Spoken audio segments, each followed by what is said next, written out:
Okay, we're going to work on a complex unfamiliar for matrices social networks.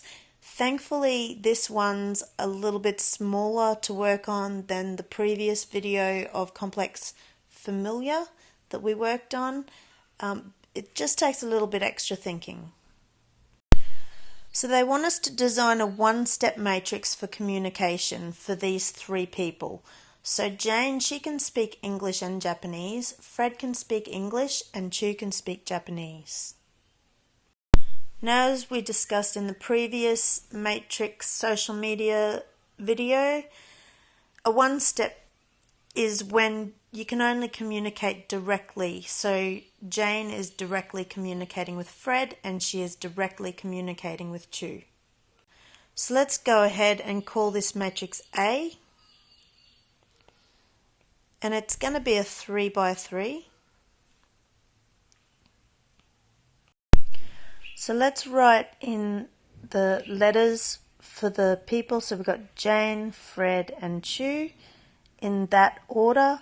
And in this order, we've got the same consecutive order, Jane, Fred and Chu.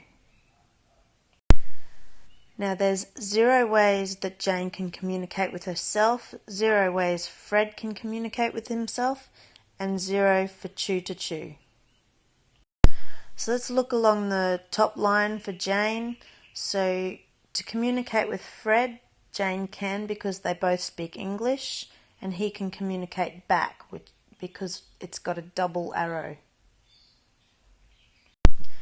Jane can communicate directly with Chu because they both speak Japanese.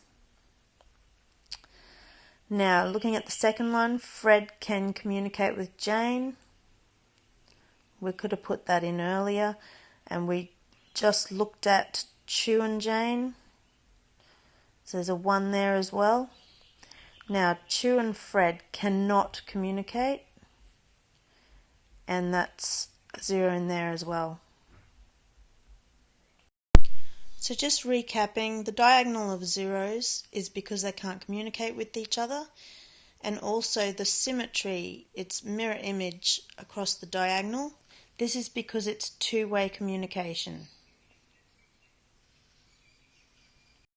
So now I want you to find the matrix for two-step communication. That means communicating with someone via someone else. So with matrices, to work out the matrix for two-step communication, it's just A squared. And that's the sum that we need to work out. Starting with the first row and the first column, we multiply them out. We get 0 times 0 is 0, plus 1 times 1, plus 1 times 1, which gives us 2. Now looking at the first row and the second column, we have 0 times 1 is 0, 1 times 0 and 1 times 0, so that's a 0. Now looking at the first row and the third column, we have 0 times 1 is 0, 1 times 0 and 1 times 0, so that equals 0. Now looking at the second row times the first column, 1 times 0 is 0, 0 times 1, 0 times 1, so that again is 0. And the second row times the second column, which gives us 1. The second row by the third column, which gives us 1. And working on the third row times the first column, which gives us 0. The third column by the second row, which gives us 1.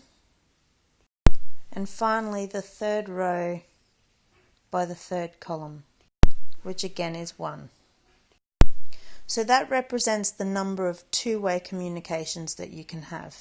Now if you have a look, there's 2, 3, 4, 5, 6 in total if you add up all the numbers inside the matrix.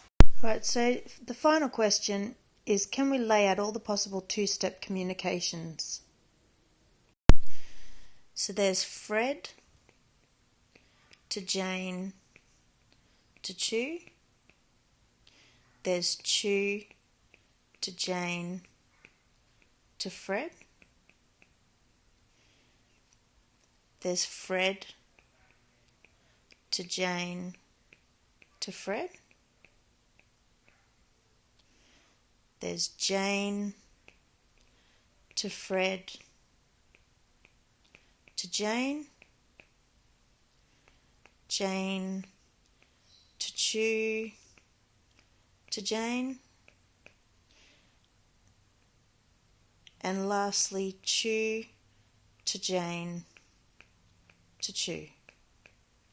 1, 2, 3, 4, 5, 6, and that should be the same number of the added up numbers within the matrix. That's the end of that question. So if that helped you understand matrices and social networking, complex unfamiliar problems, please like, share, and if you haven't already subscribed, subscribe to this page. Thank you.